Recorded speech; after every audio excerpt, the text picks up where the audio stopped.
Hi guys, today we're going to learn how to work with Apple ProRes RAW with your iPhone 17 Pro and 17 Pro Max. Yes, ProRes RAW recording is only available on the 17 Pro and Pro Max, and you cannot record internally even with the 2TB version of the iPhone. And you do need an external SSD to be able to record in ProRes RAW. To record in ProRes RAW, you can use the Final Cut camera, and here you can change the codec to Apple ProRes RAW or ProRes RAW HQ, and it will say that you'll need an external SSD, and then when I tried to choose my SSD, it said that it has to be formatted to exFAT, which is not perfect. None of my SSDs are formatted to exFAT, that is why I'm not using the Final Cut camera, and I do use the Blackmagic camera app. And here in the Record tab, you can choose the ProRes RAW or ProRes RAW HQ recording, and also in the resolution you can pick between 4K and Open Gate recording. And guys, don't forget to go to the Media tab and save clips too, and choose your external SSD, because internal recording is not available, so you can pick your SSD and the folder and hit open. And right now you're ready to record in ProRes RAW. In this format you only have 3 lenses available: 13mm, 24mm and 100mm lenses, or the 0.5x, 1x and the 4x lens. And keep in mind guys that the stabilization is completely disabled with the ProRes RAW. And now you can see the file sizes comparison: H.265 Apple log,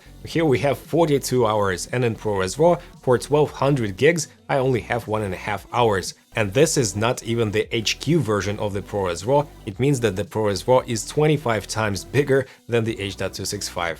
Wow. And here is a quick image quality comparison. On the left we have H.265 Apple Log 2 converted to Rec. 709, in the middle ProRes RAW HQ 4K converted to Apple Log 2 and then to Rec. 709, and on the right we can see the 1x stock camera at 4K. And at the first glance the Apple Log and the ProRes RAW look really close, and when we zoom into 300% scale you can see that the stock camera app is really over-sharpened, looks gross to be honest, and the ProRes RAW has the most amount of detail and less sharpening and noise reduction. And here is the comparison of the extreme white balance change on Apple Log regular in H.265 and also in ProRes RAW. And here is the side-by-side comparison. I shot with 10,000 kelvins of white balance and the light was set to 3200 Kelvin. On the left you can see the image straight from the camera in Apple Log, in the middle the graded version of the Apple Log in H.265, and on the right you can see the ProRes RAW color graded, and the difference is night and day. Also with ProRes RAW you can record in Open Gate mode, which has the resolution of 4224 by 3024, and here is the 0.5x camera. And here is your regular 16:9 Ultra HD image with a 0.5x camera, and it means that in Open Gate recording you get a lot more vertical resolution. But guys, don't forget that in ProRes RAW and in Open Gate as well you don't have any access to stabilization, and that is why you'd better use a gimbal or a tripod.